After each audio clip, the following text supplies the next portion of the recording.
So, I must apologize for technical difficulties in the recording of this live play. Due to my own error and negligence, I did not get the beginning portion of this episode in the books. As such, just so that you all are aware, this is officially In the Shadow of the White City, Season 8, preeminent episode titled The Highly Praised Worth and Glory of the Father. It picks up moments technically during the drama that arose and tension that preyed upon our coterie of Dalton and the outlying suburbs. The tension and drama that began in 2 days short of a fortnight, the epilogue and finale of In the Shadow of the White City. We open on the coterie in the same state of disarray as we left them. Frost giving in to his bestial urges at the spurring on and combat inflicted upon him through the very skilled, though inexperienced mouth of Stella Darcy.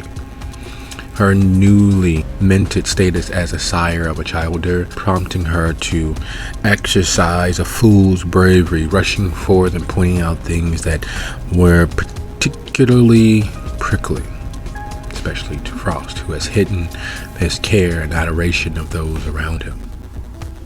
In the midst of this arrives Katarzyna Żaka, who was at the party where the coterie fled, but timing and things being as they are, has only had the opportunity to recently arrive at the chantry house where the coterie is laying low.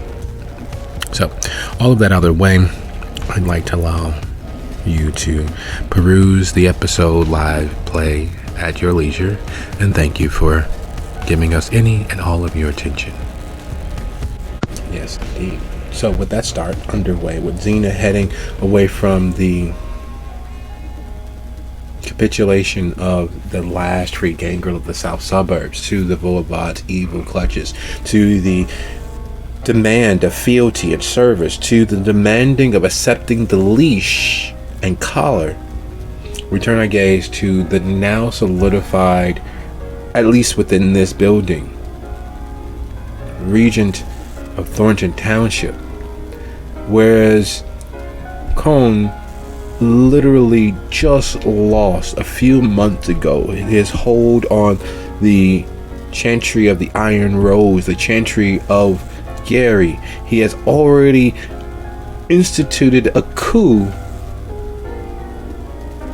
here in Dalton. He has already managed to subvert the regency. And while Regent Rich was his own sort of bastard, he didn't potentially deserve that. And this is what some would say who knew the two. Some may not have even cared. Most wouldn't. Tremere are going to Tremere no matter what. Power calls to them and they never fail to answer. And as that is in the offing, as that has happened, as the grasp for power is finally realized,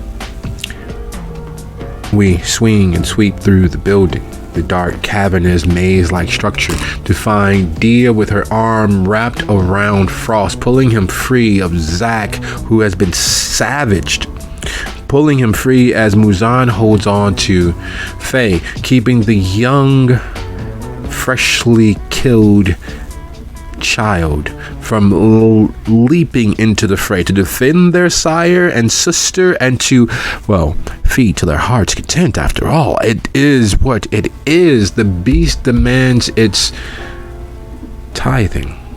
It demands its pound of flesh. Muzan is a strong one. He's a stealthy one, and it is clear that he is better at causing harm than preventing it, because Faye is pulling left and right and forward and all but tearing her own arm out of its socket, while Zack uses his body to keep Stella from falling further into Frost's mouth. It has cost Zack greatly. There are chunks and divots missing as Frost is savagely clawing and attempting to get his teeth through Zack into Stella.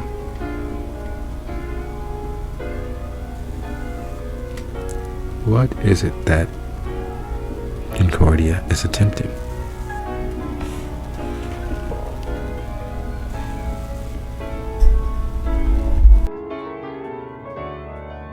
She doesn't want to have to, but if they have to stake him for now and resurrect him later with blood present to get him to calm the fuck down, that's what she's going to do. So she's looking for something to stake him with.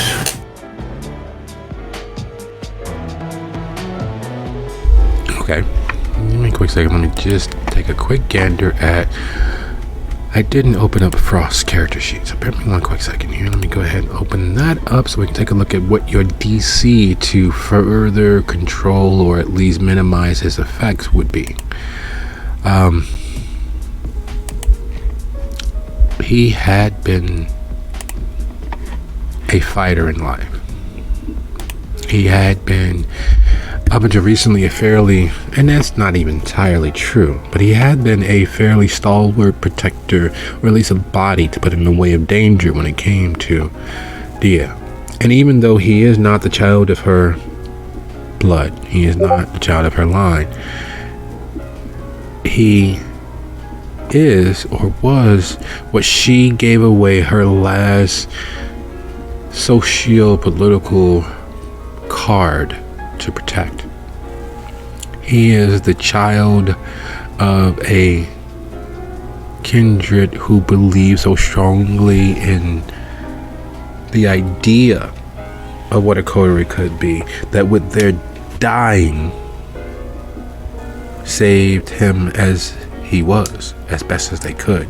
They bestowed their blood, bled all over them. It gave of their vitae with their dying effort to save him, to keep him this side of the grave. Concordia has risked much, both socially and physically, to keep him this side of the grave, to keep him from going into that great beyond. And yet here he is, for all Dia can actually see, is he has gone absolutely mad. He has decided in this moment to allow that which most horribly denigrate the gang girl over. They are beasts.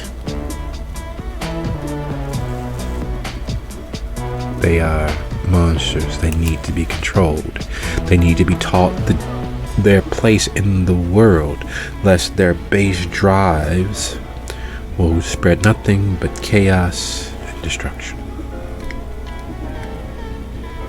While Nicole never espoused or aspired to that understanding, she did have a line and would act definitively and demonstrably for those who crossed it. There was no going back. Once you crossed that line with her, it was over. You were no longer of the same level or echelon that she held you at before, and you would never regain it, no matter how polite she might seem, no matter how welcoming and host-like she might be. Her hospitality was for everyone. Her kindness and faith, however, was not.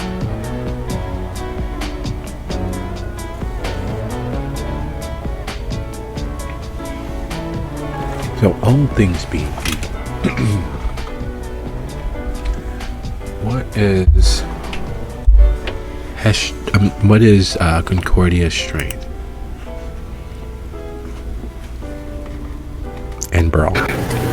She's got 2 dots in strength and doesn't have any in brawl because she's typically not a fighter. She's got a dot in melee though. She will have to get her hands on something, and as she looks around, Strength 3, 4. Alright, so would you like a tactical suggestion? Yes, I am open for suggestions. With her leverage as it is, if she utilizes that, she already has the slight upper hand. She is behind him and has him roughly grappled around the neck. His strength is remarkable for a man of his physical age, but that's one of the many gifts of being dead.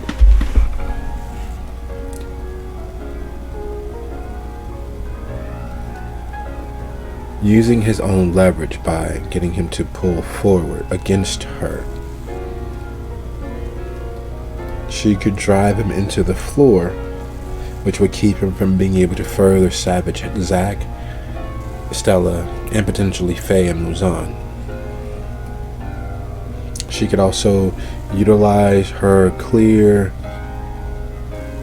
adoration she has in Dancer Dan to get him to actually help. It is clear that him standing in the doorway is very much him trying not to, because what he sees, what he clearly understands, is this is a family squabble, and while he may be a friend of the family, he got no blood nor skin in this particular game. Muzan is on the backside of this, far enough away to not actually be harmed. So he has no skin in the game, and if he has to have skin in the game, it would be to protect Muzan first and foremost.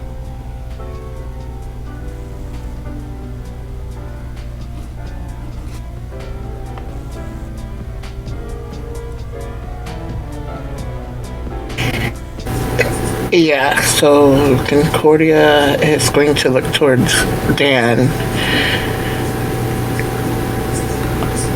I know you do not have to help me, but you have been willing so far. Please, I need to get him on the ground. And she is going to do her best to use what strength she has and his own momentum to kind of, force him to the ground. Okay. One quick roll, and then we'll dive into the actual contested effort here. Would you be so kind as go ahead and roll your charisma and leadership?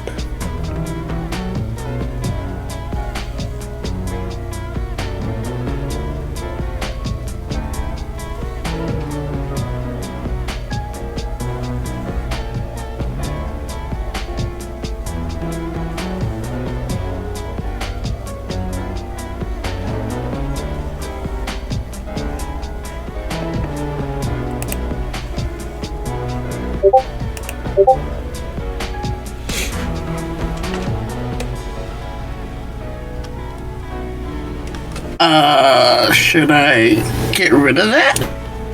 Would you like to? It is you succeeding with the power of your beast. Your very potent vitae and monster in your head has bared its fangs and showed itself to the world. You know what? Why not? She is sick of his shit. I'm gonna keep this roll.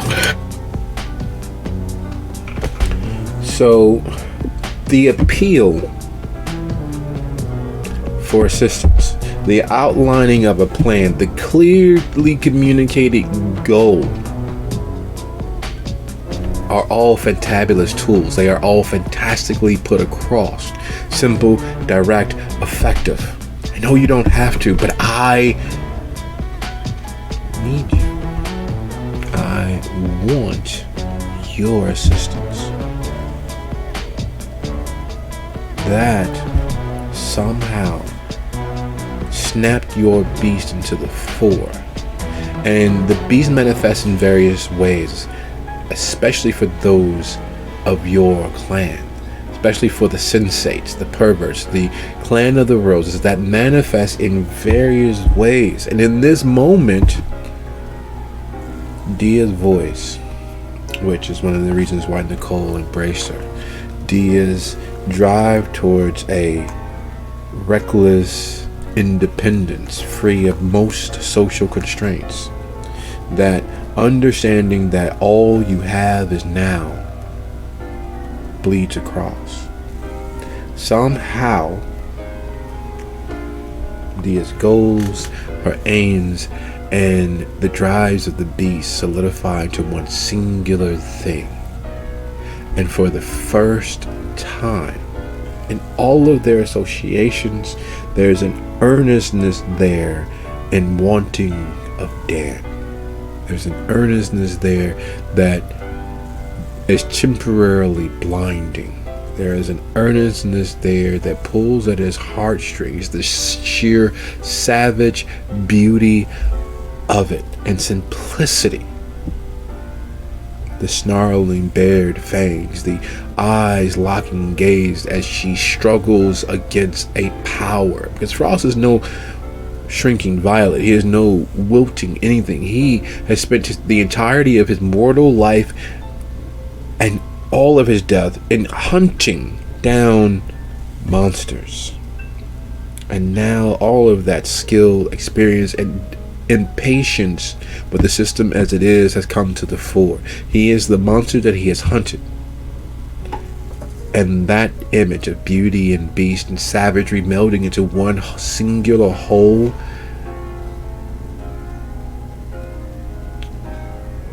takes him by his short curlies and drags him into action.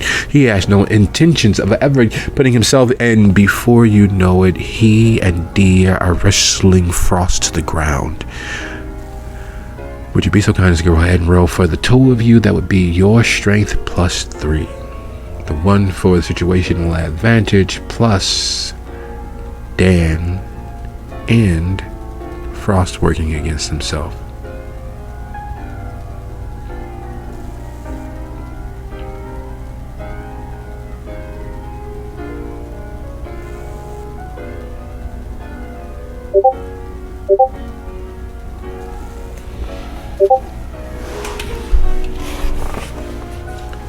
As you all struggle against what would be a very soft and squishy, immovable object, it goes with your intentions. It crumbles under the combined assault of you and Dan.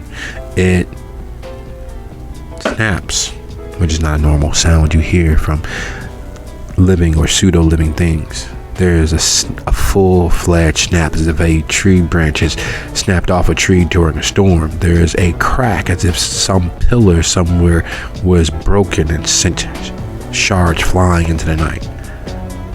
And you hear, through all of the struggling, through the combined effort of you and Dan, a huffing and yowling from Frost. That is not his rage. That is not his anger. You all have done significant damage to him. Not enough to put him into the grave, not enough to put him into torpor, but enough to snap him mostly out of his frenzy. A pain that succinct with that much clarity drives reason into him. And it is clear that he and his beast know that there are better places they could be. Meaning anywhere and everywhere but here beneath the combined assault of Dia and Dan.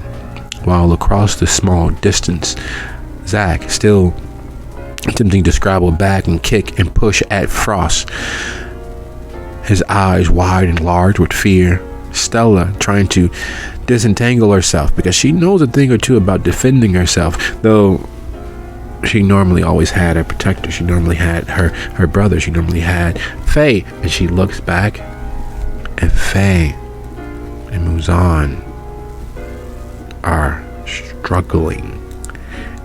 And for the first time, the true consequences of her actions, of killing her best friend, her sister of another blood, shatters her face. Her tears begin to streak her cheeks, and she screams at Muzan to let her go!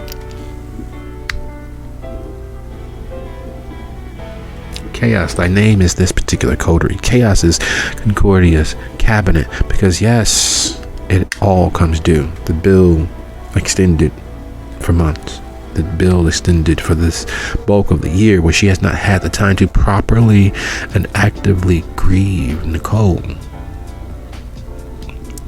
And she realizes for the first actual time that that's what she needs more so than anything.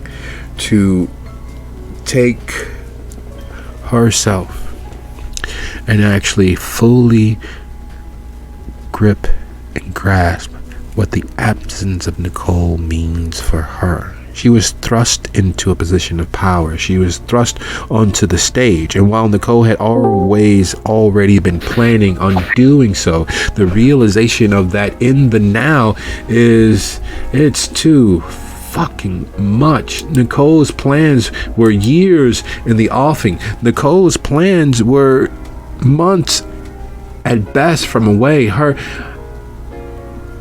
sending Dia away was to protect her. Her enlisting Dia to help the chosen sacrificial coterie was to help her to get her political standing. It wasn't for her to immediately assume the responsibilities of the highest ranking toreador in Dalton. It wasn't for her to witness and watch as her lover Geneva was immolated. It wasn't for any of this. And so she understands Stella's pain, because Muzan is no easy thing to cast one's view on, especially for those of your blood, of your taste. Muzan, when put to the task, when put to the effort, is a sneering, leering demon from your imagination's worst nightmare. And you've seen what he can do if his mind is put to it, and so, too, has Stella.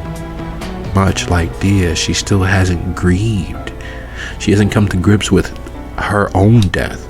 She hasn't come to grips with the fact that her brother may have been dead this whole entire time, much as she is now.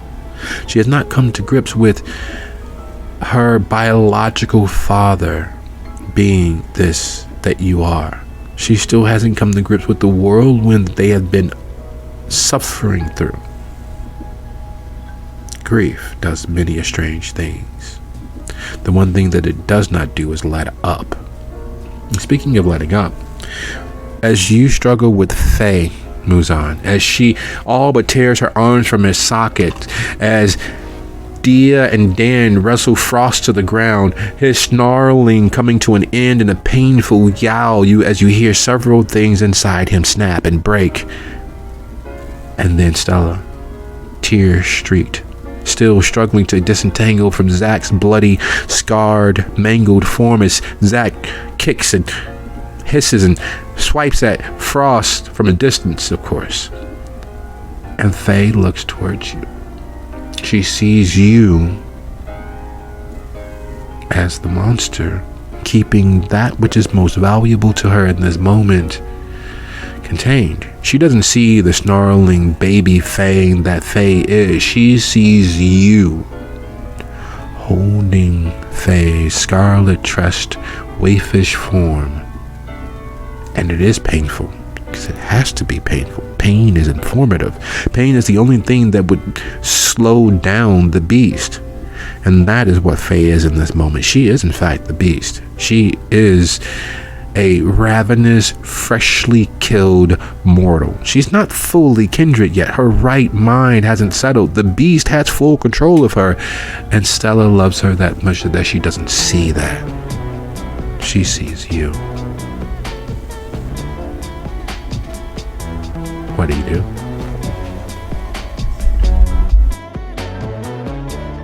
During all this, we still have what's his face in here, right?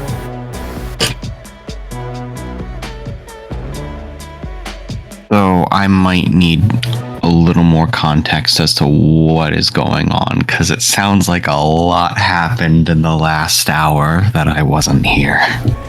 Well, we picked up exactly where we left, with all hell breaking loose as Frost attempted to tear through Zach to get to Stella. As he was doing so, Dia entered into the room, with Bartleby and Anand having gone to get donors for you all, as per the request. As they left to get donors before you all arrived into the room, Dia saw what was happening and locked her arms, actually physically put herself at risk to keep Frost from tearing through Zach. The last time Frost took an action, even remotely against Zach, he devastated and freshly turned Kindred. And that seems to be what he's attempting to do to Stella in this moment. Zach bodily put themselves in the way, giving their all, again, throwing themselves on the grenade in an act of self-destruction to to protect the coterie, or a member of the coterie. In that, Muzan was keeping Faye, who snapped to, her eyes fluttering open, the beast fully in the driver's seat as she attempted to claw free to get to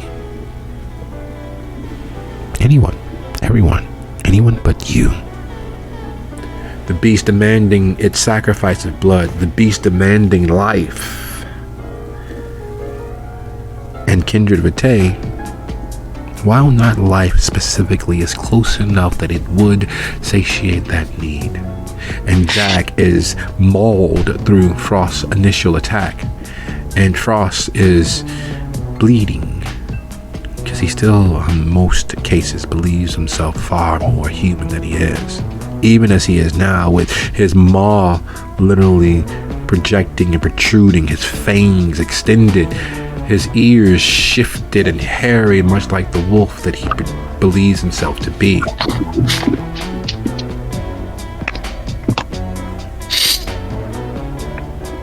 Dia, when she has him on the ground, is going to put her mouth near his ear. Since you insist on acting like a beast, from now on, that is how I'm going to treat you. You want to be a dog so damn bad, then stay that way. Dia, not to interrupt your monologue, but I think it might be better if I handle him and you handle her. Trust me, I can take him down in a fight.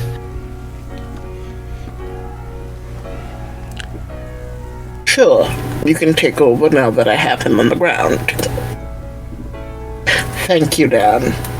Dan's gaze is bouncing back and forth between the two of you because he sees Faye for what she is, which is nothing that she actually is in this moment. It's one of the reasons why he initially was backing away from what was happening.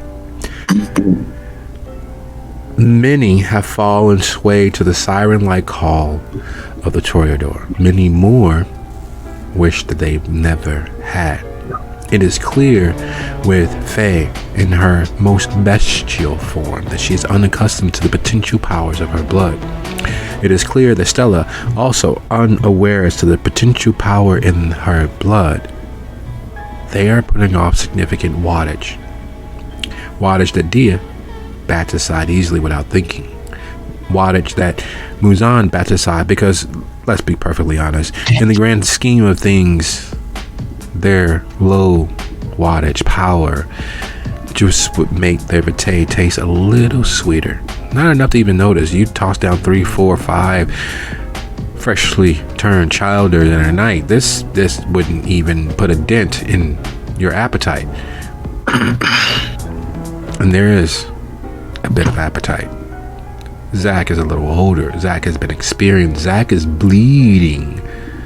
Vitae, you don't know why you would blush for a party with Kindred, but Zach did, and stayed that way the next night. This night, Frost, you understand, he's too young to really care or know the difference, and, well, kids do stupid things.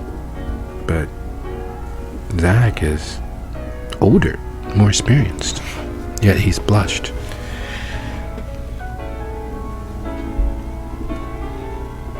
So hunger definitely is an opportunity. And the beast is, well, it's clear that more and more of them are going to die anyway. Might as well put them out their misery now. They're going to keep being stupid. They'll barely live to make 50, let alone the nearly 100 that it requires to fully understand the state that you all exist in. Why waste the time? Why waste Dia's effort? Put them down. Drink them down. As tempting as that sounds, right now, whether someone lives or dies is going to be Dia's decision. His job is just to keep him contained until that decision is made. So with that in mind, Muzan will pin Faye to the ground to allow someone to come over and take over handling her so he can take care of Frost.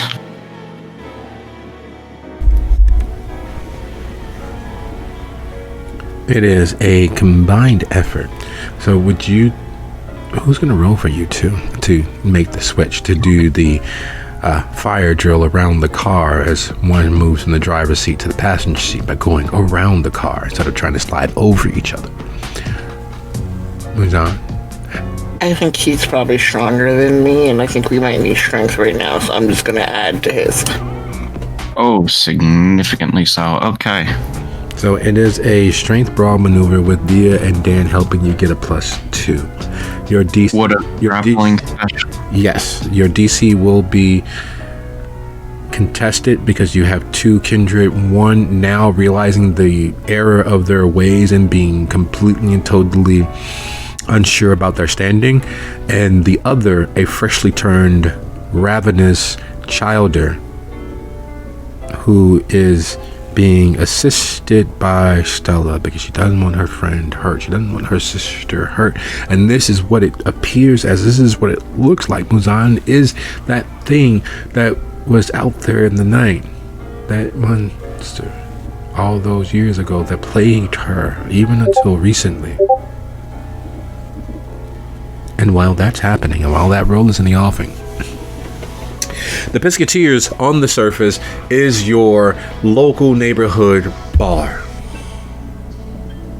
Save being a Kindred and being around long enough, often enough, swinging through town, being, feeded by Dwayne Mitchell, the former security chief for Dalton, being feeded by Rob and his gaggle of associates, and to lose other members in the area, that lose other Outlanders who would convene for a small thing, a very small thing, an impromptu thing.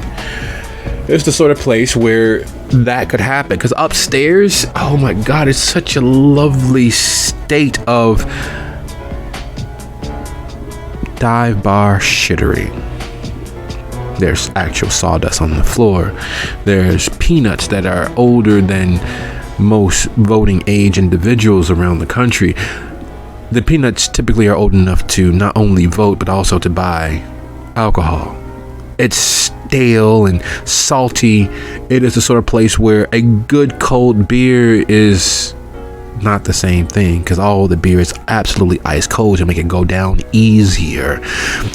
Most people don't realize that the colder the anything, the less flavor it actually holds. And Nicole was a master of manipulating people without them ever realizing they'd been manipulated. So the locals, believing this is just their dive bar, flocked to the place every time and any time that it was open. The mythos of the Pisketeers being a private club for most of the humans in the area going back several generations was part of the gossip, part of the myth of the place. It was a members only but a local dive bar all at the same time. You paid your membership fee by just opening a tab. Drink a 6-pack, drink a 12-pack, drink a case if you like. The prices were cheap and the beer cold enough to chill Satan himself. The staff was varying degrees of bad and worse, but at least they were personable, at least they were sociable. The comfortable surroundings of a little bit of shabby chic was all the rage. And every once in a while you could meet Nicole or her daughter Nicole, and they'd be on the floor serving and helping and doing all sorts of things that make the place a little bit more homey. While the Kindred knew that there was a downstairs where local heads of state, both mortal and kindred, would oftentimes meet. There was a honeycomb of passageways in and out, their locations, their entrances carefully hidden and only word of mouth. And the moment someone caught news or word of it, those entrances would either disappear or the person would. Why ruin this thing of ours?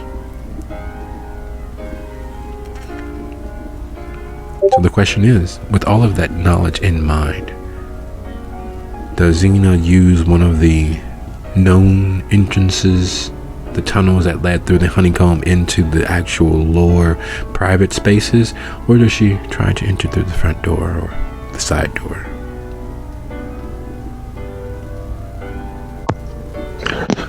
Not having a specific invitation, I assume she would enter into the main bar through probably the main door. When in doubt, right down the middle. When in doubt, direct and straight as an arrow. When in doubt, burn the bridge while you're standing on it and make sure that your enemies go with you into hell. Luckily for Zenith, she very rarely is in doubt. The closed sign on the front door is a little bit troubling. The fact that the neon sign is still on makes her think otherwise, and she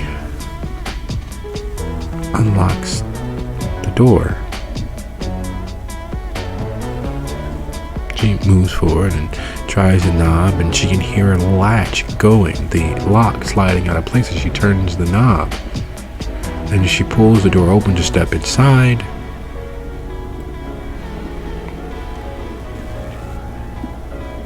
She is surprised to find the place dark, almost deathly so, the neon being the only light source. Now the floor plan for the Pisketeers is fairly open. There's a few blind corners and places designed to be accessible but out of sight. You could literally look at that wall all day and it would take you, having known where that turn was, where the entranceway into downstairs was, for you to get there. The same thing for moving to the restrooms. It's purposely designed to make it a little difficult visually to determine which way to go.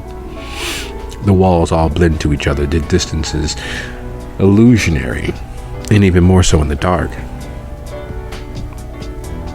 But when she turned the knob, she heard another latch. It wasn't just her turning the knob to enter in. There was something else that turned.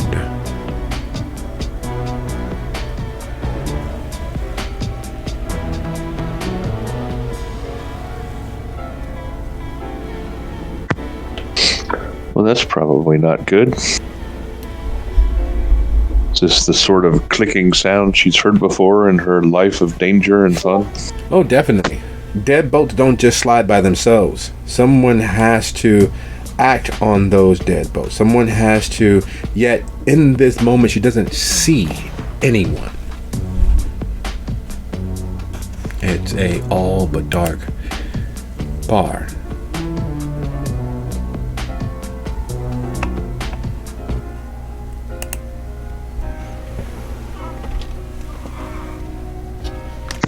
She will stay still and peer around cautiously, her posture ready for some shit.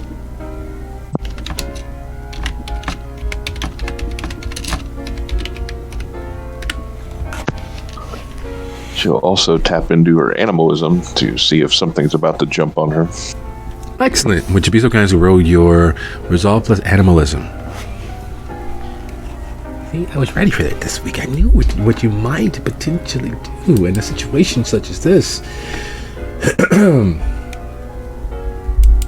yes, there is danger afoot. There is always danger afoot. Just because you're paranoid doesn't mean they're not out to get you.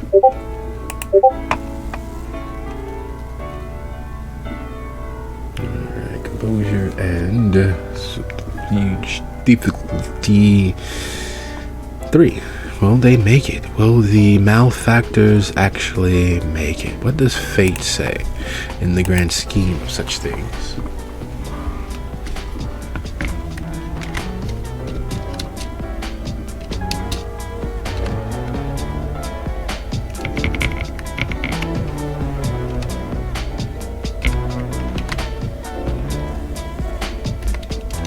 We need a space there. There we go.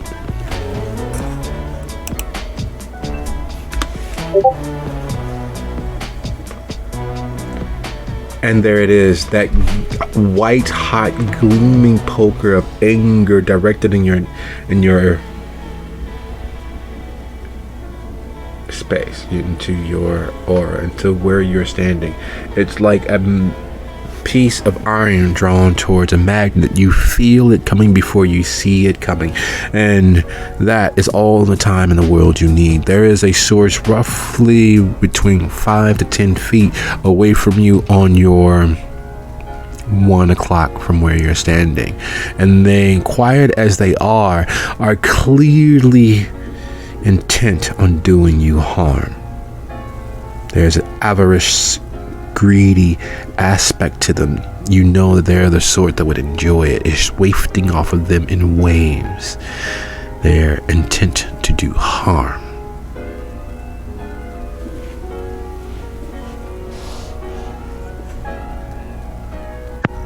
She will turn her face and eyes that direction, running her tongue across the outside of her fangs as she does so. Will say, is not to know who you are, but it's going to end bad for you. Okay, we're gonna try a little intimidation with the little glowing red eyes. Nice. All right. You get your protein. I don't have the red eyes. Oh, you don't? That changes Nope. things. You will not be getting that bonus. Let's just go ahead and move it out the way. Ignore that. You have your manipulation plus intimidation, and your DC, because they failed horribly, is instead of a 3 would be a 2. Does my specialty of stare downs count? Not yet, because they are not actually visible.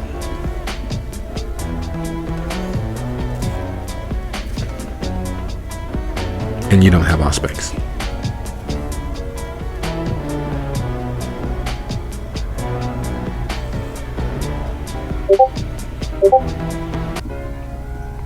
Seeming. Oops. I forgot to put the DC in. I think you said it was 2, right? Yes.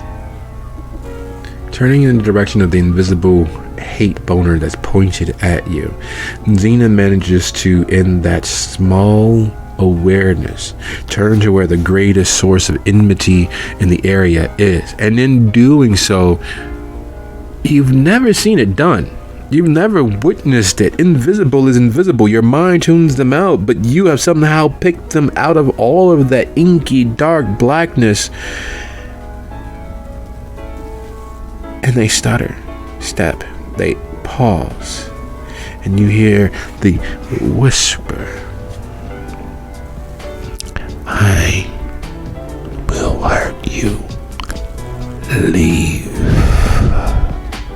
As they attempt to counter, intimidate, though from a very shaky position, considering for something that is invisible, they are doing a piss poor job of it. You feel them. You know approximately where they are. You can't see them, but you feel them in the way that only those prepared for violence can.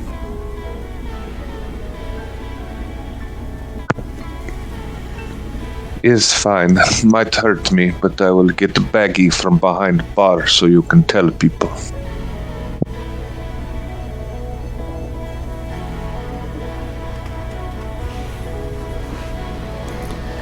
Where is the senator?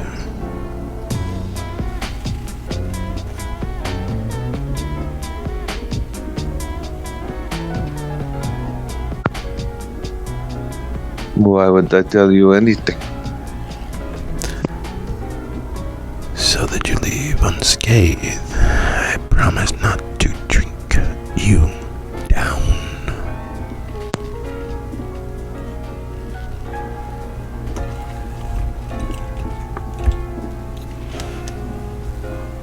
I don't think that.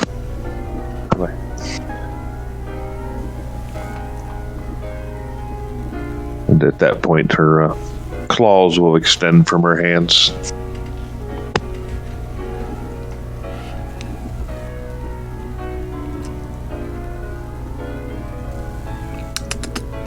That giving it a bonus. Would you go ahead and roll your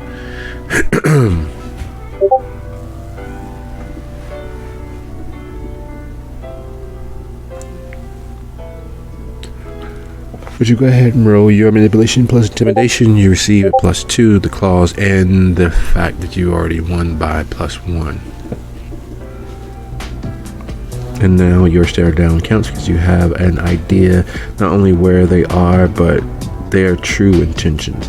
Part of it is, yes, they would be happy to hurt you, but the hurting you would be in service of finding out where the senator is.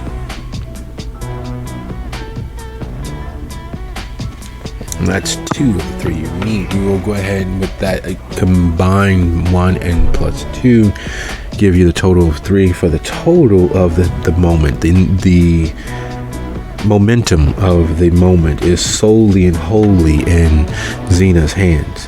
You have a bit of intelligence that this individual, for all of their secretive and slinkiness, is hired help. It's not a tactic you have not used before yourself. You sent someone that is expendable, that knows absolutely nothing, but they're big and violent, and they have some skills in hurting things. And it's easier to disavow knowledge. Now they were acting on their own. I don't know who that is. But the message is clear. They're here to hurt or harm the senator. And you are expected to be someone the senator knows. With the Piscateers being as dark as it is, it's clear that it has been closed. At least temporarily. With the Piscateers as unused as it is clear that the senator has gone elsewhere.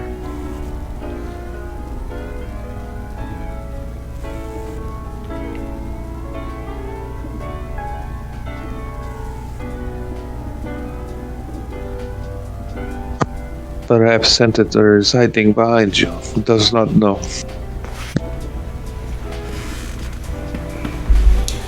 No one's here but you and I. Why don't you come in and close the door with those little lead press-on nails of yours, and we can have a discussion as to how much I'll take from you. She smirks with a palpable air of malice that comes off more as a sneer in her case, and she steps in and closes the door and locks it. It's the locking of the door that does it. It always is.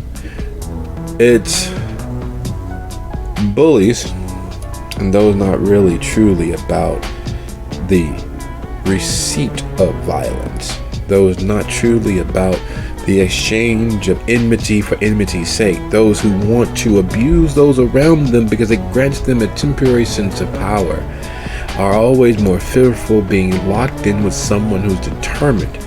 They may have the upper hand in terms of strength and speed or even skill, but someone willing to play it to the bone, someone willing to bleed willingly for their aims and dish it out as equally as they can, is a threat that those childish individuals, those bullies, cannot ever fathom.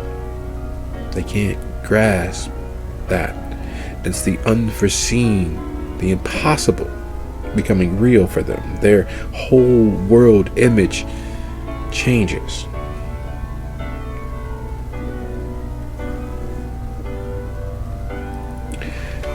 And Xena feels that momentum, that dread, the intentions of harm disappearing almost instantaneously. They become fuzzy, they become white noise, they begin to not register as another predator. And then she hears it. He quick paces away, the attempt to escape through alternate means.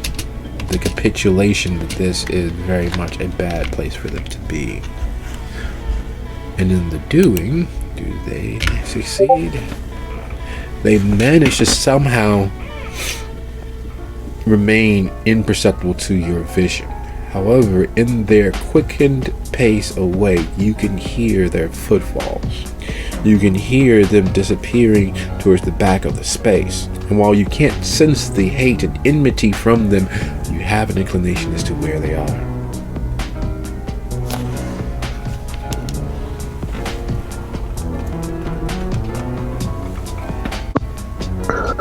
She will not pursue.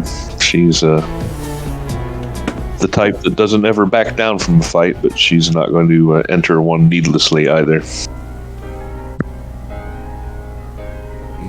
You hear the door near the kitchen banging open and out into the night, you are sure that they've escaped the premises. But that raises other issues, because the Pisketeers is an institution of sorts on multiple different fronts.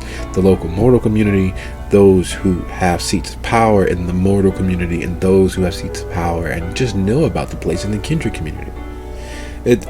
There was that loud club you saw across the reservoir on your way in, the Rosie 2, but you're not thinking that would be the sort of place that either Nicole or her children would embrace or take into themselves. It's loud, there's music playing, there's 2 police cars sitting on the road nearest it when you came here. Doesn't quite seem to be the right place, but it is just across the reservoir. You can always pay it a visit and take a quick look inside to see what's going on.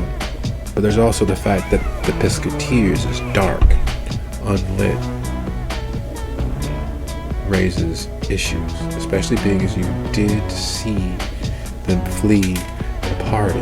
You did see them leave before things got bad. You did see them leave before the world shifted.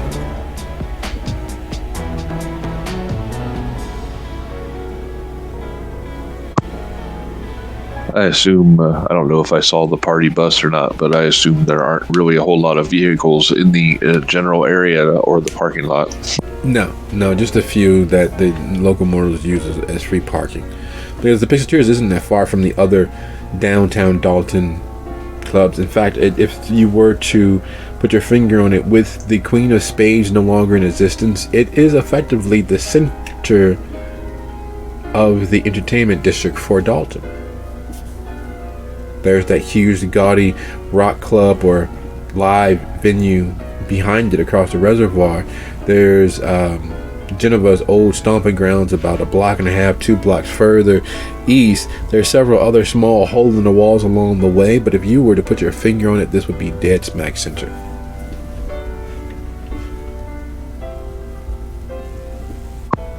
Do I know how to get into the lower level from where I am, like without leaving the building? Yes. She will head that way, dragging her claws along the wall as she goes gently. Not putting those away yet. Would you be so kind as to go ahead and roll your wits plus either insight or awareness, and you get the bonus of, do you have heightened senses? I do not. Okay, so just wits plus awareness or wits plus insight.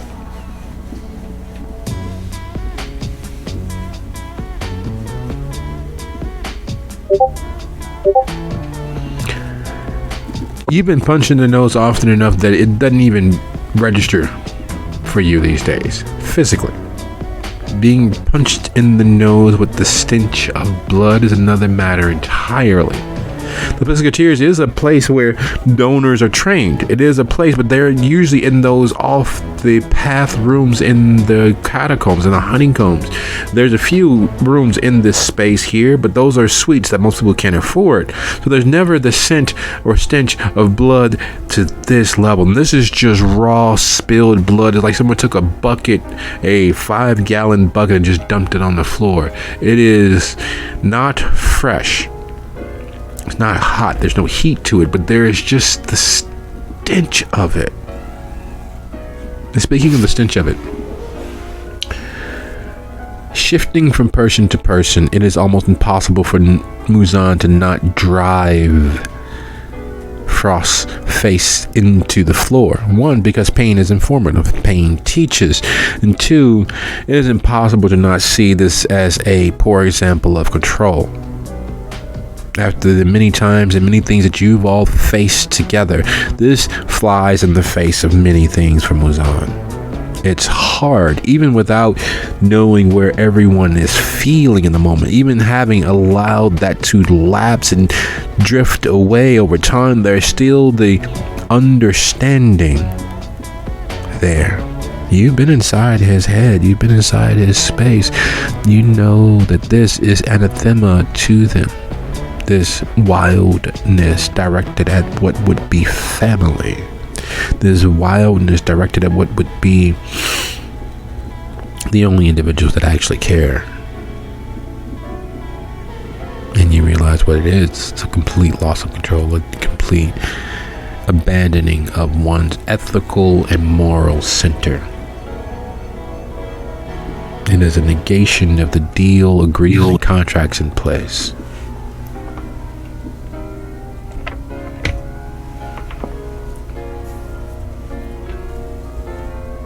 I thought things could be different with you people, but I guess some people always gotta ruin the fun for everyone else. Dia, what do you want me to do with him? He's fucking lost it. I can... Get off me! I haven't lost anything!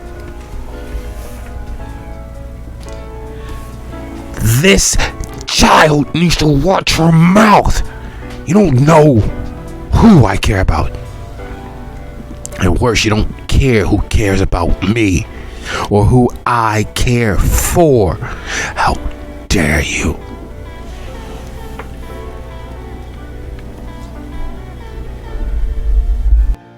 And me without a fucking muzzle.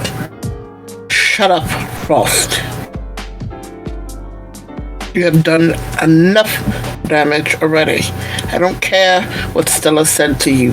Do you not see what you did to Zack?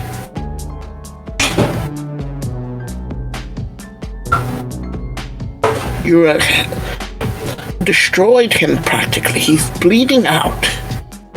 But you're worried about your fucking ego. Shut up. Zack deserves that and more. So does Stella. For what?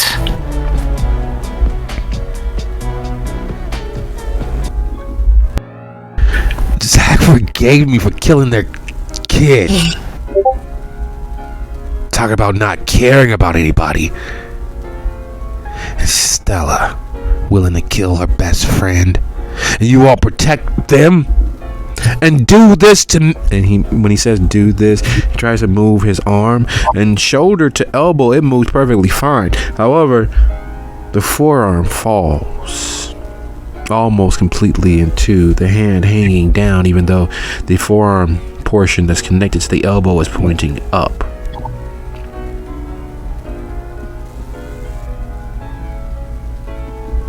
Who's on? If you snap his neck, he won't die. Right? Just put him to sleep. And with that, he begins trying to scrabble free. Muzan knows that severing the spinal column is usually complete death.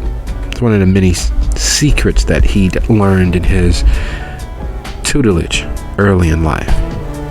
Severing the spinal column didn't always require beheading. Sometimes a good twist completely free, and the kindred would fall as slowly dust. It'd give you enough time to drain them of vitae and have a nice little sippy sip, 3 or 4, before they completely dusted. But yeah, you could sever the spinal column and start the process of final death, and you can claim it was an accident, even, maybe. Who knows? Unfortunately, that would kill him, but if you want to hand me a wooden stake...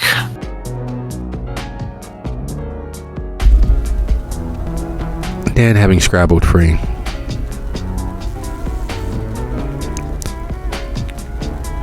sighs and tears off the leg from the standing chest of drawers. It teeters open, leans drunkenly against the wall, and he hands it to you. Even in doing so, his gaze is for Dia and Stella and Faye. Faye is still snarling beneath Dia, though Stella is there to cooling to her and trying to talk her back into existence. You've all been there before, know that the beast is not so easily placated. Thank you very much, Dan. And if you would be so kind, please make sure Zach doesn't die.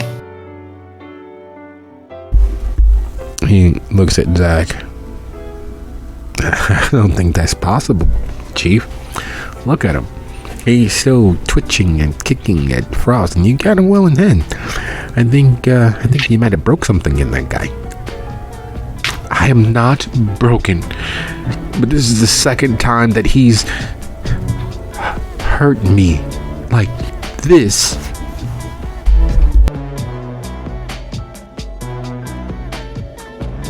As that's going on, Muzan drives the stake through Frost's heart. Strength plus melee, and you need 5, but you have a +2.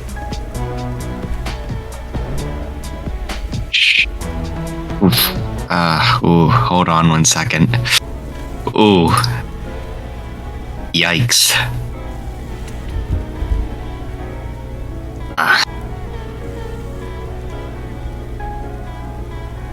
You said I have a +2? Yes.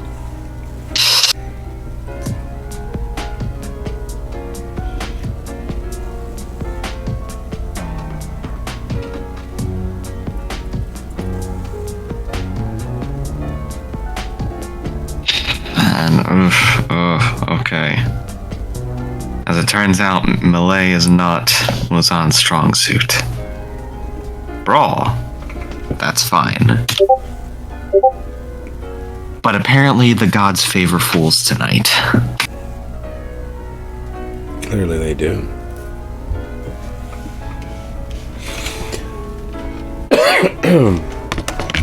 Realizing that you all are serious.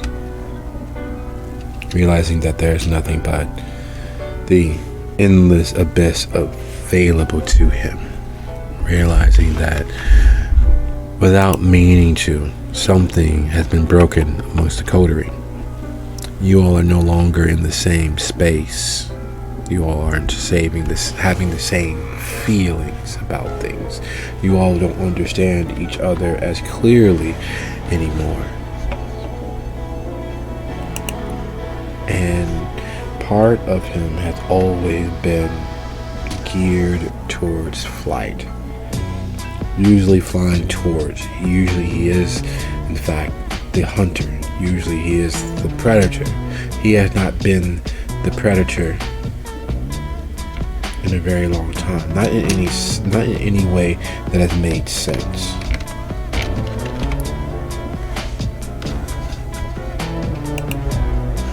And that's the problem. That's part of the realities of his new existence. And as Muzan drives the stake down into him, he rolls, he squirms, he slithers and slides through the vitae all over him. It misses his heart by less than 1/4 of an inch, and with the stake sticking out of him, he slides and tries to amble free to get to the door. It is clear flight is his only thought. It is clear that he is in the grips of that near Rashtrek-like state where the beast and the man are working in concert towards escape. The question is, in this moment, does Muzan allow him to? In this moment, does Muzan extend mercy? Fuck no.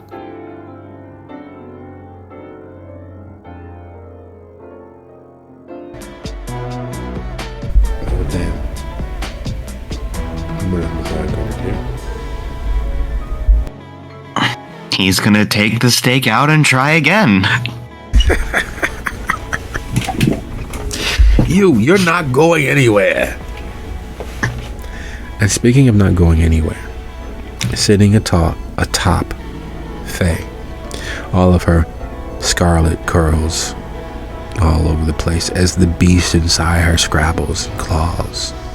And you know what they need. They need either vitae or blood. And Stella is attempting to talk them down, much like they talked themselves down with all the pain that Muzan dished them and all of the tongue lashing that Dia dished them their first night. But Stella is cooing and talking and just hold on. They said they're going to bring donors. I know it's hard, but listen. And Zach is laying there. Their midsection, some of their ribs, the huge chunk of bite out of their arms, the claws across their legs, and they're crying with day-tinged tears as they watch Frost and Muzan go at it. Dan is sitting on his haunches, looking past Zach towards Dia, Faye, and Stella. What does Dia do?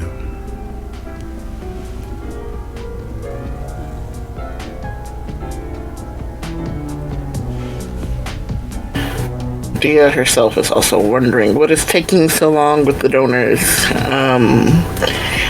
But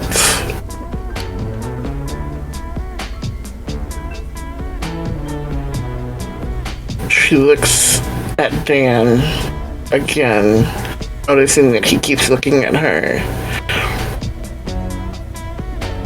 I know you think he can't be saved, but I need you to at least try. Get him to heal himself or something. I don't know what else we can do while we're waiting for them to bring the donors. I can't move or she will get up. Muzan seems to have Frost in hand. You are my only hope at the moment. Yeah, sure thing, Dia, but here's the question. And he stands up. He's short for the average modern male, just under 5'11". But in this close bit of space, with Dia closer to the ground than standing, he's surprisingly tall. There's a unrealized menace about him. The charred skin, the bit of bone sticking through, the muscle and sinew just there beneath, the dryness overall only adding to it. The horrific image thereof is one that she's grown accustomed to, but in this moment, it's almost as if she sees him for the first time. And she can imagine what fright seeing him arise out of the darkness might be. Finding him in a dark alley or coming around the corner of a building unexpectedly, and you're sure what the response might be. And he looks down on Zach. Look, pal, nothing personal.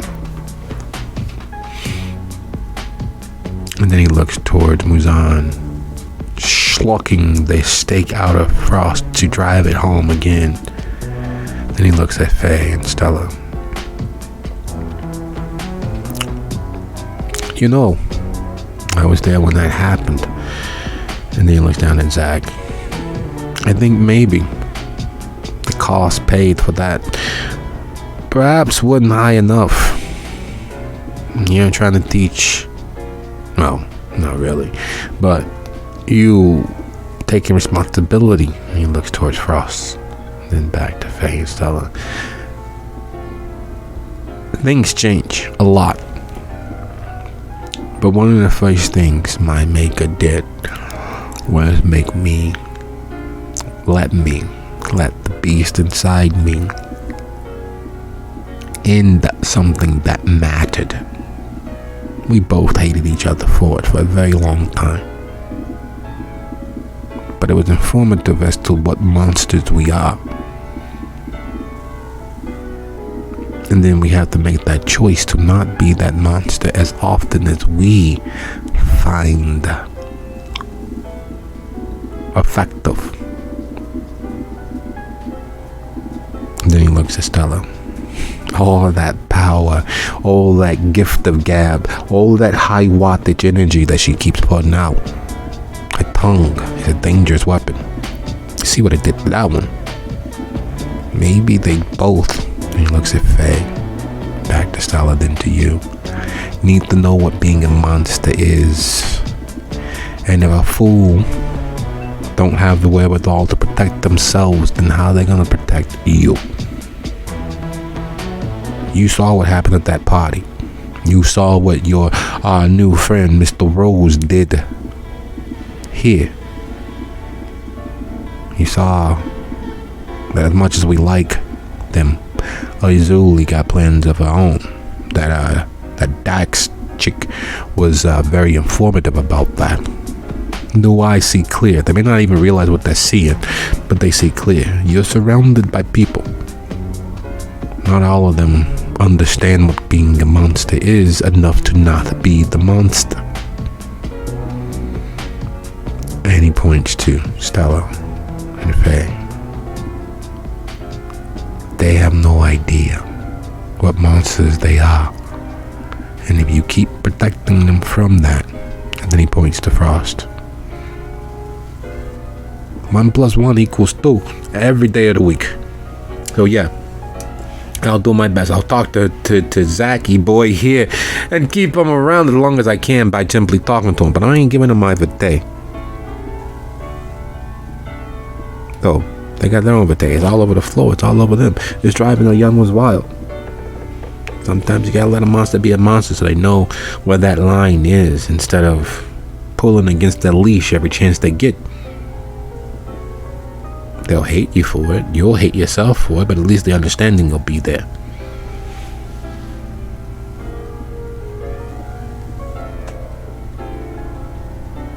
Right, Muzan? And at this point, your state drives home.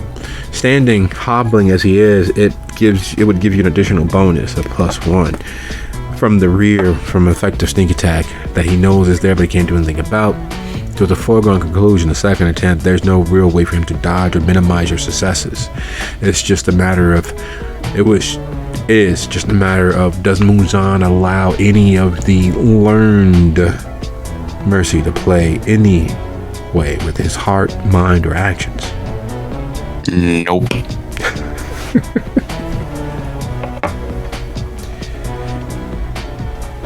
Down the hatch, the spirit of freedom is snuffed out, not with a gentle hand, but with an iron fist, driving the stake home, freezing him as he is. A nice, standing, broken, hobbled thing that Muzan gently, forcefully turns back around and moves into the room, walks it like something that's too large and awkward but not heavy, back into the room.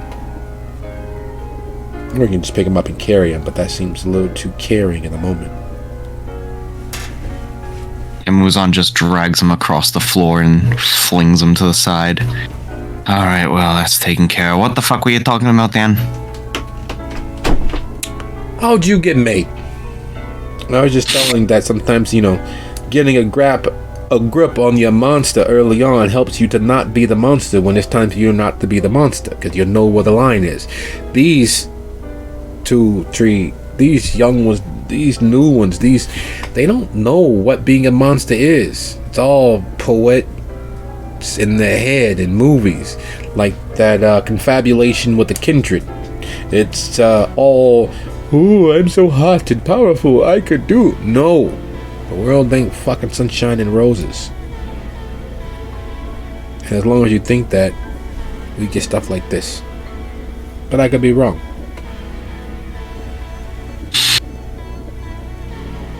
Now, I think what you're saying has some merit, but I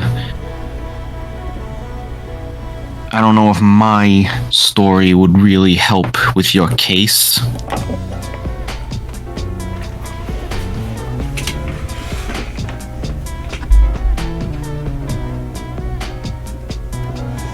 So what you're saying is that you think I should let Faye and Stella eat Zach, end his suffering, as it were, and teach them a lesson in their monstrousness. Stella looks up when you say that. She's been listening and she's been following along, not quite getting what he was driving at, but when you say it so plainly and directly, it causes her to go white. Already pale though she is, it shocks her to the core. And then he looks at Zach. No, there's better uses. No offense, Zach. If I wanted to do it, I would have done it, but I don't want to do it because I know what my line is. You don't even have the good sense to protect yourself. You don't have the good sense to want to be here. So, why don't you help a brother out and do it for us? Or fight no, to stay around? Absolutely not. We are not allowing that to happen. We're not allowing that. I'll be fine. I just need a few donors. I'll be fine. Yeah, see, there you go. You'll be fine. A few donors, a few taking away from the resources that will indebt Dia to these guys even further. For someone who's not willing to protect themselves. Yeah, it's great. You put your body in the way. Why don't you just fucking drop the guy? You had to drop on him. Instead, you rush past him. You heard and saw Stella doing that thing that you roses do. And you didn't stop her? Seems a little problematic to me. Either you just don't connect, or you really don't care. I don't think anybody really does enough to really sacrifice. And yeah, some people might say your actions are good and noble and you're willing to sacrifice yourself. But what does that really matter when you're not even willing to live for yourself? You don't matter. Do something good with your existence, the last little bit of your immortality. Stop being a drain. Or not. I'm just suggesting. And Stella is still trying to rationalize and grasp, why is this happening now? All you all have to do is just be patient to hold on till the donors get here. It will be okay.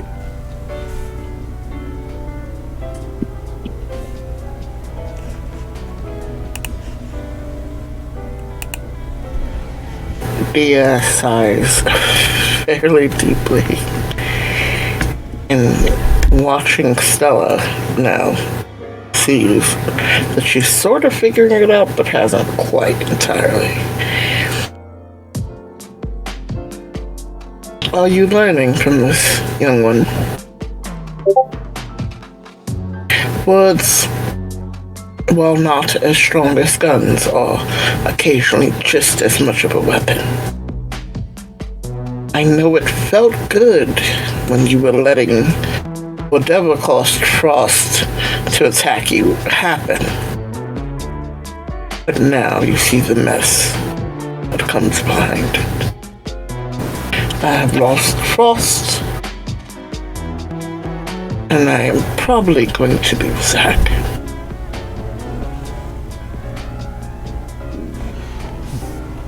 So I hope that you have learned much in this. But he deserved it. He was attacking us. He was saying...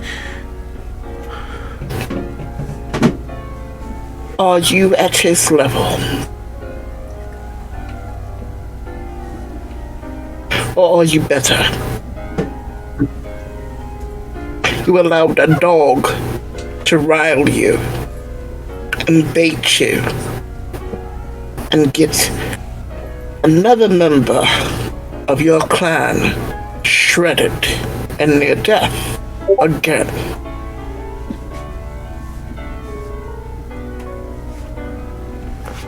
I thought you were better than that. I am better than that. I'm better than that. I am so much better than that. Come on, Faye. Listen to my voice. Calm down. Faye.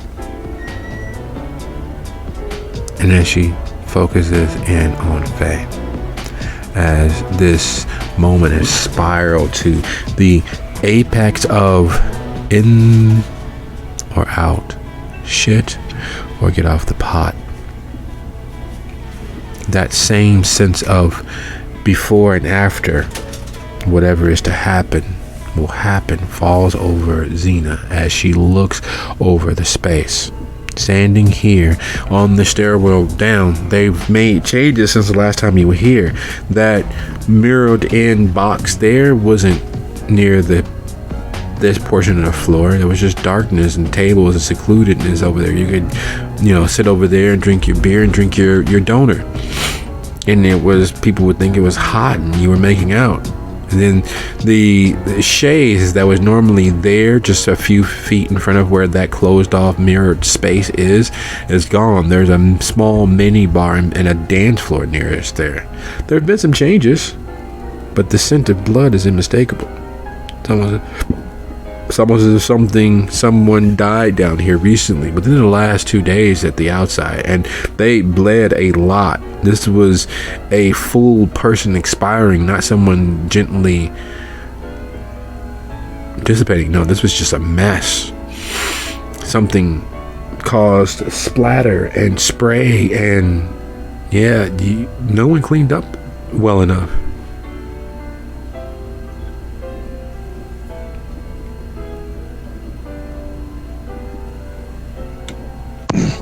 You said it was old, right? Excuse me. Yeah, a day, maybe a day and a half.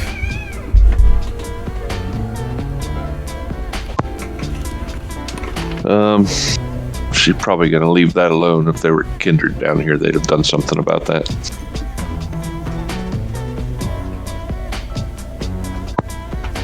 Not her circus.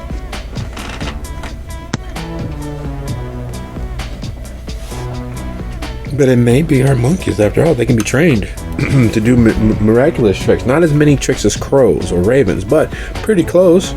And not quite as many as pigs either, but pigs are interesting individuals. They have more intelligence than people give them credit for. And almost everything they do is purposeful towards their own survival. Eat or be eaten. Yeah, but I need a Hakata to train these monkeys. Then speak of the devil and they shall appear, though not Al-Qaeda. He is a... Has Xena ever been to New Orleans? I'm sure she has. Excellent. So she recognizes the Prince of the Quarter as he all but materializes as if he was beamed in from the Starship Enterprise. He's wearing bunny slippers and a fuzzy brown robe as the darkness materializes into his physical form. And even though you know that he's not one of yours, his eyes have a red cast glint to them as he slowly scans the space. Where is that assassin when you need them? God, why are people changing things? It's really simple. He was supposed to come down. Why are you here? Sorry, your friend had to bathroom. Damn it, we're in that timeline. Fucking hell.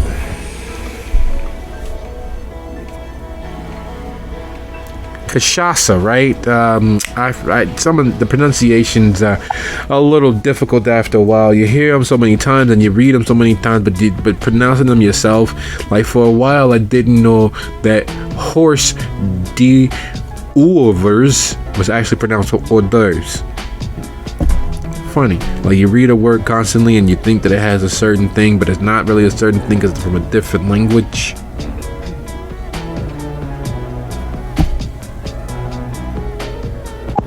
She just kind of looks at him blankly as he goes on. So yeah, you're not supposed to be here yet. Well, this timeline, things get really freaking wonky.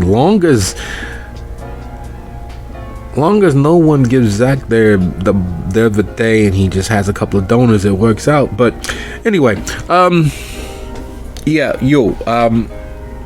Did you give your fealty to Sepharino yet?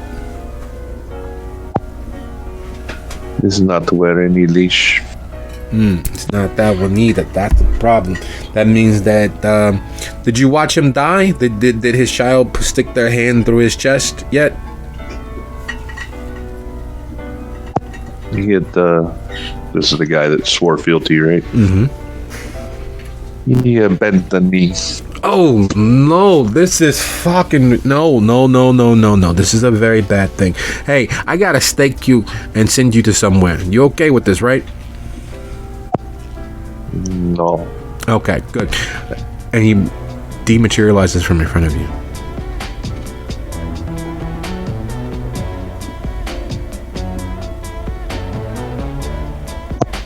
At that point, she'll put her back to a wall and be ready for some shit. Excellent. Would you be so kind as to, you already had the +1, so you get to go ahead and roll your your animalism again, your presence there. Yeah, no. Go ahead and roll your resolve plus animalism, and I will get his roll out there to see if he is as invisible as he believes that he is.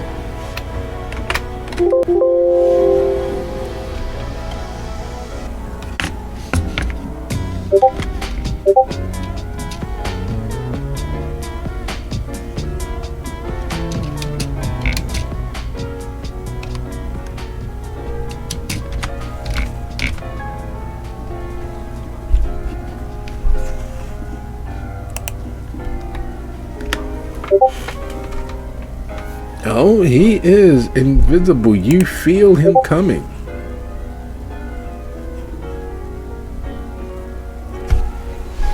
And it's not a good feeling.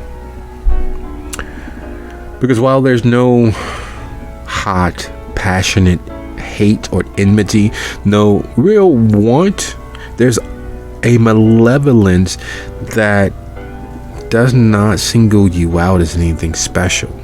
But because it is so much there, because there is such a huge willingness for violence, you pick him out of the ether. You feel as he comes close, though invisibly so.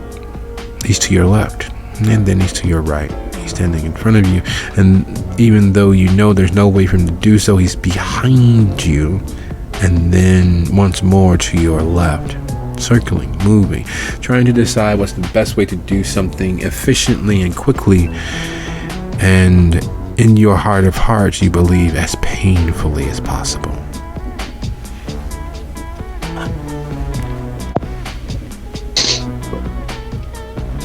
Knowing he was a prince, then he likely has some potence to him. She will kind of hiss into the air. Is just tell me where you want me to go. Do not wish to be staked.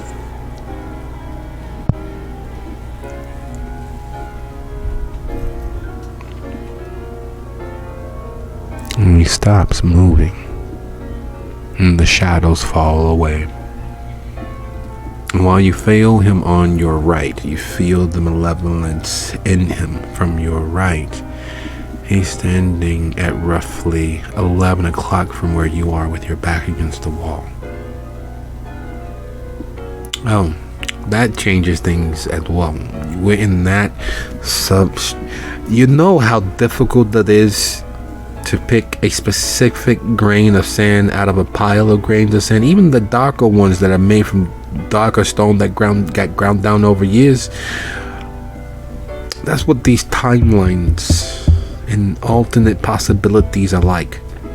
They all exist at once, but then they bleed together and overlap each other. There's a lot of things that are exactly the same that lead to completely cosmically different things.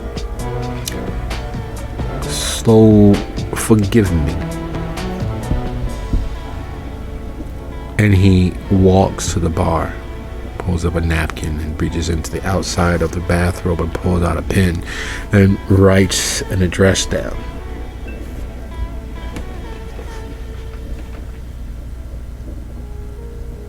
When you get there,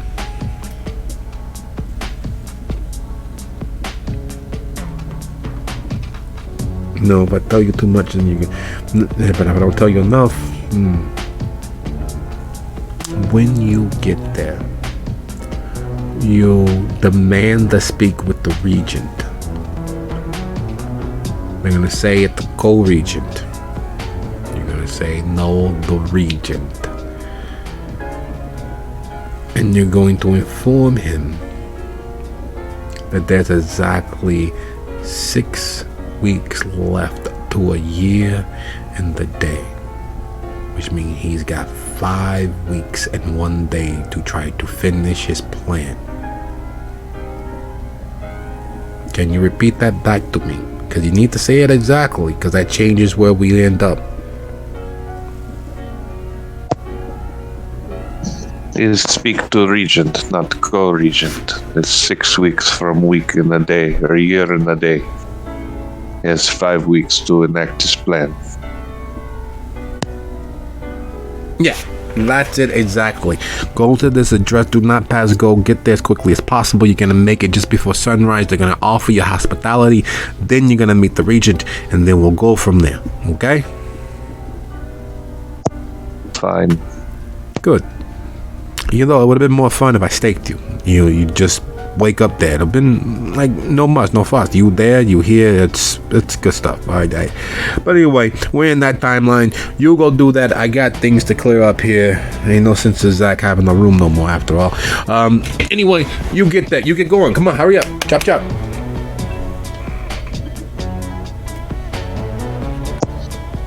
She will stare at him for a moment and then turn and head for her bike.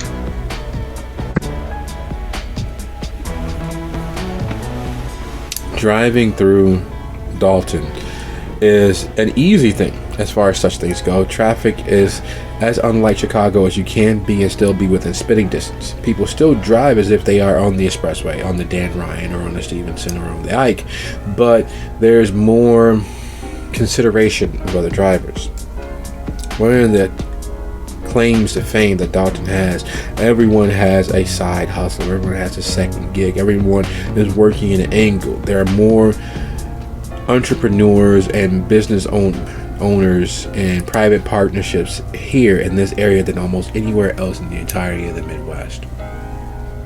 And there's a reason behind that. Gary, while refusing to die, has been dead for nearly a century. Dalton isn't that far off. It was a hub of manual labor. Brick makers and bricklayers and carpenters and construction people of all sorts had made the area home, and in fact was begun by a couple of would-be carpenters and contractors who involved themselves in manual labor. Bricklaying was the thing, and a stone's throw away from the fiefdom of Roseland, it was equally densely populated. And so even though it is just as dead as Gary financially, all the manual labor jobs drying up, everyone works. Everyone has a multiplicity of businesses and ideas and are pushing to not be swallowed up whole, to not fade into nothingness, to not willingly go into their night and disappear. So traffic has its own ebb and flow. Driving through Dalton is that ebb and flow. You're not sure exactly where the border between Dalton and Riverdale and Harvey and Markham actually exists, because each of those burbs are equally as poor, but you feel it and see it once you're well within those other burbs. There's a different variety and style of poverty that takes over in those other areas. And as you enter into Riverdale, thoughts of the Union wars of old and thoughts of just as little as 6 years ago and how you all were all but fighting in the streets in these areas. You had the backing of Inyanga, you had John Myers on her side, you had a voice in the place. Now with them gone, with Danoff no longer all but ruling the streets in Gary, the poverty sticks to your skin. And it's not just the mortals that are poor. It's not just the mortals who are underserved. It's the Kindred you passed as well. Without leadership, without an actual guiding light, Kindred left to their own devices typically descend into pure animal bestial existence. And while most have not fallen that far, you can see telltale signs as you're passing. A pair of eyes there, a dirty, shambling horror daring the bright streetlights. You feel it. Things have changed, and potentially irrevocably. Again, not as lost as Gary, but so very close. And before long, you find yourself a stone's throw away from another Rosie. You didn't know they were popping up like, well, herpes sores at this point. There was a Rosie across the reservoir from the Pisketeers. You're not sure what the actual name was. There was some other little neon behind the Rosie. But now here you are, and this is the Rosie as well. Where are they? Franchise locations? You pass by it and keep moving into a shipping area. There's a couple of two large warehouses. The address that you have leads to the slightly larger one. And even without seeing them, you're sure that you're being watched.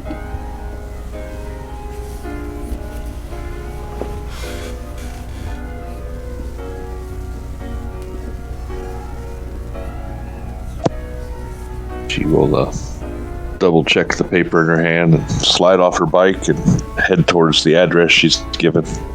She'll make a show of unloading or removing the clip from her pistol and sticking it in her pocket before putting it back where it was.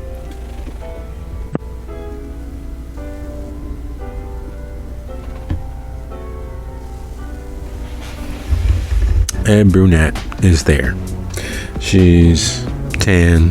Her hair is medium shoulder length. Looks like it may be a little longer in the back. But it's clear that she's sizing you up. She's holding what would normally be a nail file for most others. But because she is so petite, the only dagger that fits her hand is just as small, just as thin, just as light. But even from a distance of roughly 20 feet, you know that it is in fact very, very sharp. We're not supposed to be having all these damn visitors. What do you want? Is need to speak to the regent. We don't have a regent. We have co-regents. Which one? The regent.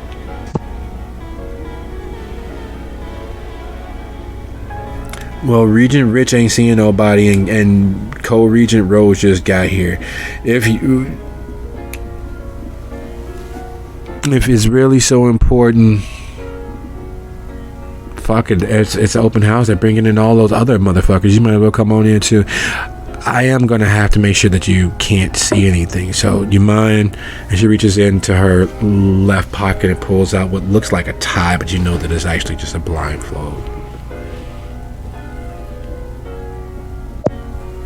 Not sure why you think that would stop me from seeing anything.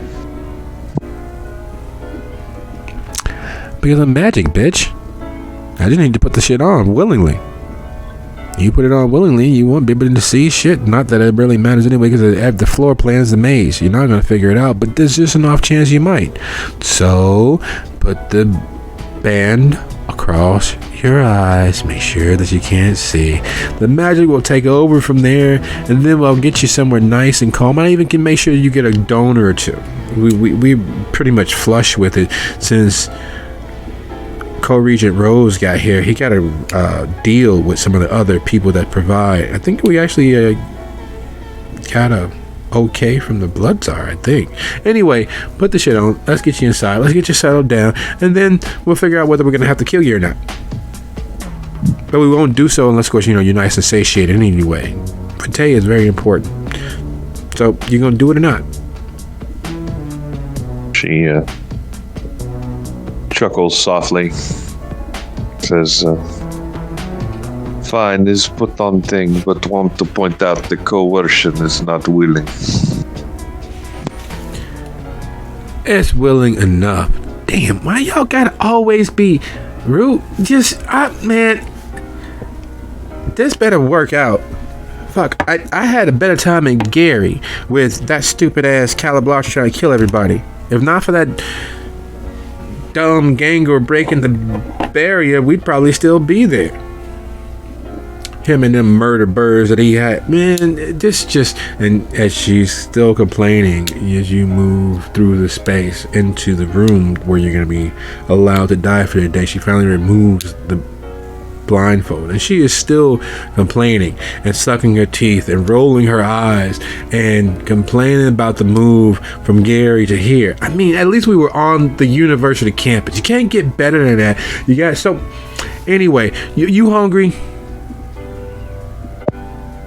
Could eat. Yeah, I bet you could. Everybody coming around with their hands out, and we gotta be nice enough.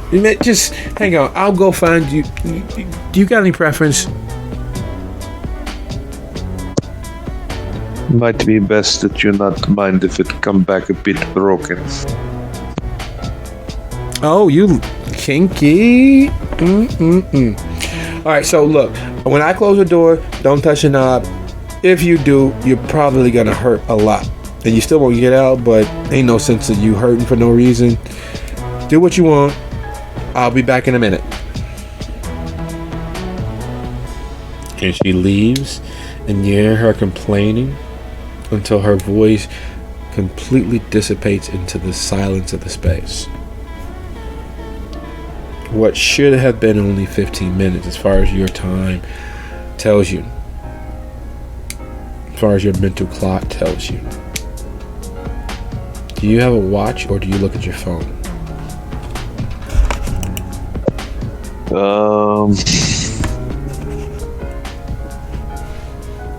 Probably neither. So yeah, your mental time just tells you there's been about 15 minutes. Yet she comes back and she's approximating a Kindred yawn. You know, you can feel that the sun is closer than it should have been if it was only 15 minutes. She's like, look, I'm sorry it took so long. Bartleby is drunk and I had to help him. But anyway, here. And she pushes a tall blonde woman into the room. Some stupid anarch we caught. One of our last things in Gary, she was helping the wrong anarch, and Rose said that it'll add up later, that it'll work out. So here, drink your fill, and then she closes the door and leaves you two alone.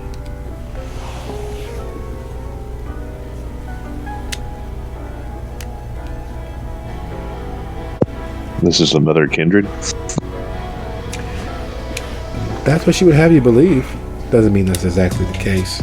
Tremere are known to lie as often as they can, because if you never know what the truth is, they can tell you the truth all day long and you never believe it. Best way to hide something is keep it an open fact.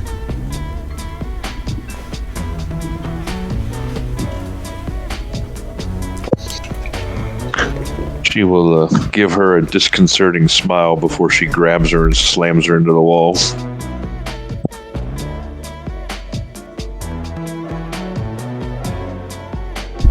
The fight is quick. It's over all too soon. And you have the opportunity to either drink your fill or leave a victim that knows your face. Knows your predilections, knows what you might like. Which is all information that can be used later. Do you allow them to continue existing?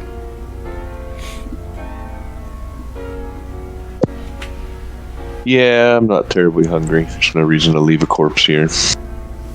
Nice. I'm sure it can be used against me, but cat is cat, so... Cat is cat. Sounds like a plan. Some things moving a pace of themselves. You end up speaking with Cone the very first thing the next night.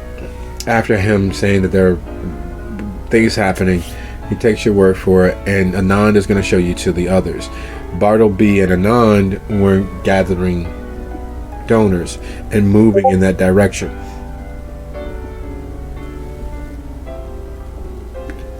As you all come towards the space where they are directed to take the donors, and you are being led along with the pack of donors to meet the people that are there, becomes apparent that at the time that you arrived here last night, there were 2 co-regents. There now is only 1. And it was clear that Anand had an idea, and that Bartleby may not be all that he seems to be, but he is clearly on board with the changes. And you all opened the door where a hirsute Kindred with wolf ears and a maw is staked on the floor, where 2 young-looking Kindred are on the floor beneath a... Dia, would you be so kind to describe yourself? And moves on. Please describe what you are. As the door opens once more, and Anand, Bartleby, several donors, and Katarzyna are standing there.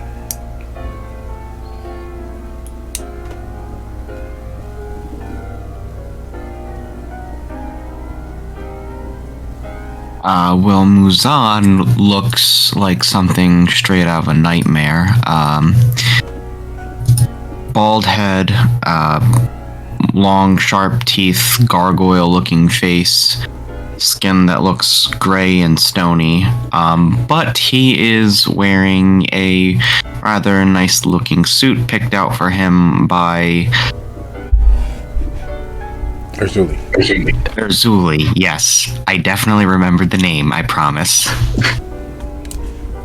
Picked out by Erzuli for the evening. So he doesn't look too terrible at this one moment. But there is probably some blood on him from, having staked someone just now.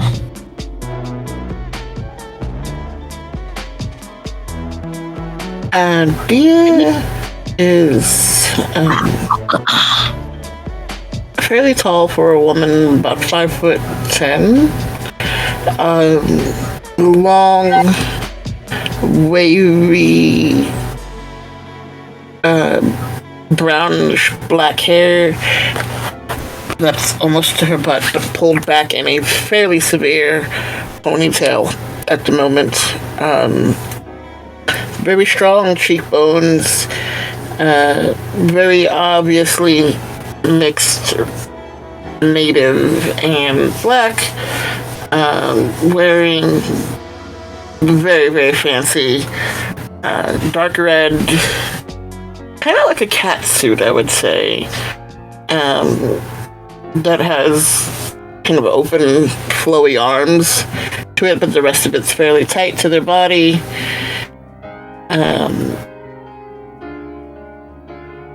Very little jewelry, but very classy. Kind of obvious what clan they come from.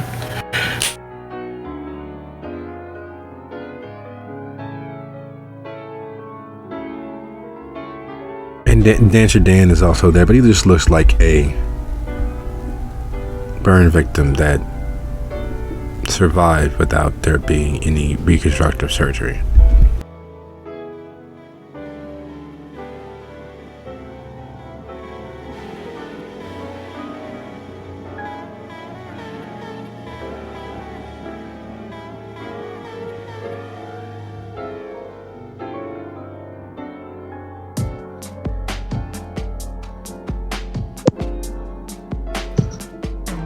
Well, for her part, Kat is a little on the tall side. She's got the look and is built of just about any of the Eastern European models you see, except she is completely covered in tattoos, neck, hands, wearing leather pants, a leather jacket, what is most of a Jack Daniels t-shirt. She sees Muzan and gives him kind of a sneering smirk of recognition.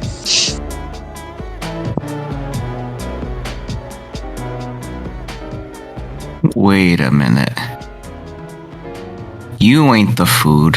I recognize you. What the fuck was your name again?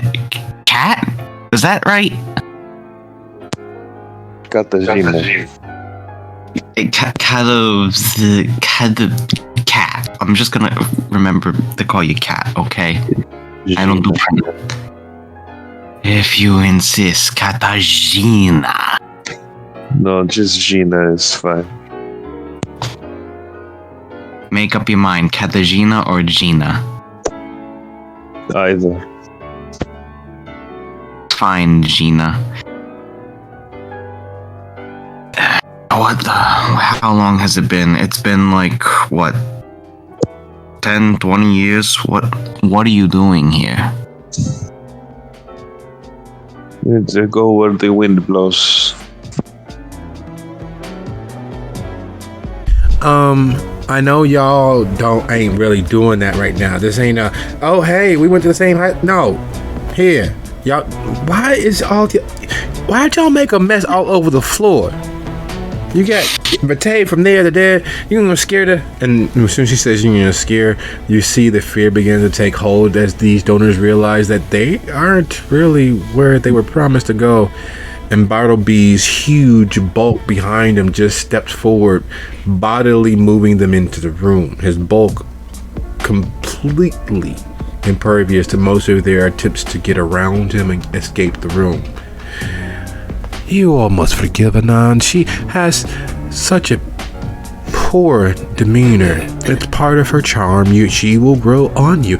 Along with these, are there anything else we might be able to assist you with? Is need to speak to Regent. Yeah, I didn't forget. You're gonna get to see. But look, just chill here. Help them do this. It's clear that we can't use these folks anymore. Anyway, you all scared them to death.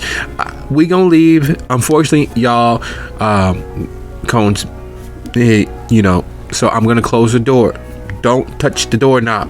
Well, you can touch the doorknob. And she points toward Dancer Dan. And then she points to Muzan. You can touch the doorknob too. Come on, Bartleby. We got shit to do. Let's go. And they close the door. And leaving you all in the room with 5 fearful and horribly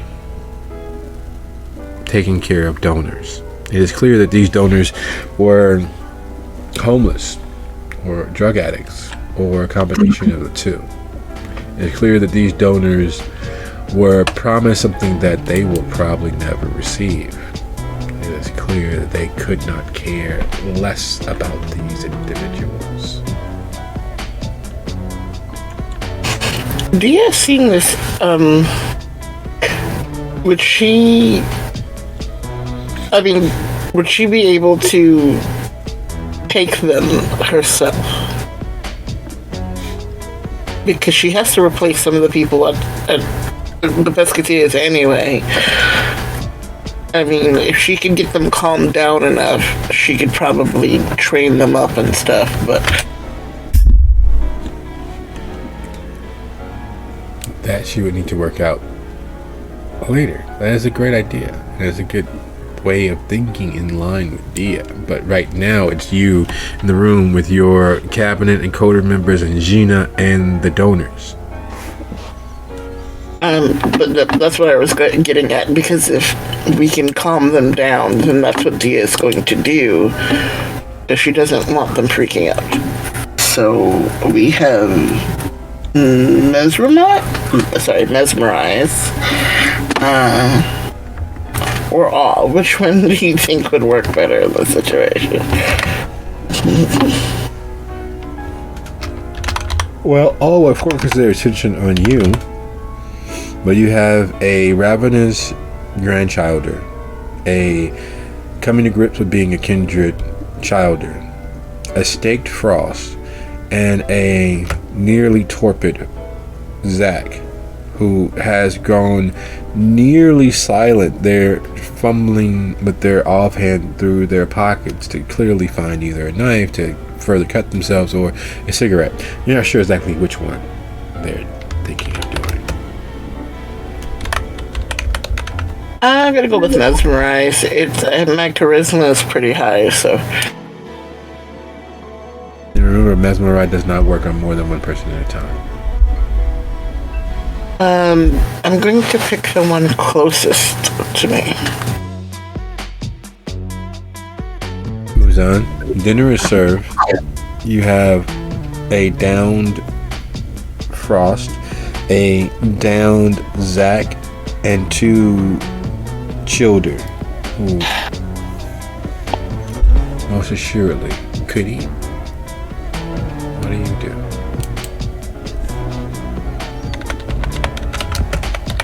Gina, we're gonna have to catch up a little bit later. There is some messy business that needs to be taken care of. You two, he points to 2 of the nearby donors. Get over here. Need your help. Need your blood. No. And it goes from there. So needless to say, shock and trauma does what it does to most people. It either cause a delayed response, and they're too shocked to think of self-preservation or much of anything. Those stories you hear of people seeing the worst coming for them, and they either sit down or sip their beer or sip their soda or welcome the tornado as it ravages their house, their home, and everything they've worked for. Then there's the other end of the spectrum, where fear settles in and they begin to fight like caged lions freshly stolen from the savannah, where there's not much they would not do, including chew their own arms or legs off to be free. And in the midst of that line, that spectrum of shock and fear turning into action, there's the middle ground, which is where most people fall, where you hear the stories of everything was moving so fast, I didn't realize what was happening, I did my best to run or fight or what have you. And that's where most people land. Like, they see time speeding up, they feel as if there's not enough time to even do so much as breathe, and so they end up hyperventilating and all sorts of other middle between the extremes reactions. All of the reactions there are there before you all, happening amongst the donors. And as you all work towards calming them, commanding them, or simply corralling them so they don't run around the room trying to barricade themselves with an invisible thing and try to get through the corner and play a game of keep away with themselves, it is as much of a cluster as much of the last few weeks have been. And decisions as to how monstrous you are willing to be and how monstrous you are able to be are had by voting with your feet, voting with your actions, the doing of the thing, and deciding on how much of a half step that will be. And with that in the offing, and with the specters of the past and the decisions for the future hanging over the coterie in general and Dia specific as the senator, with the Katarzyna realizing, coming to grips that Dalton is a melting pot of potential. What you do with that is entirely up to where you place your first, second, and last steps. And with that, I'd like to thank you all for a lovely session, and I'll see you guys next time. Good night, everybody. Good night, everyone. Night all.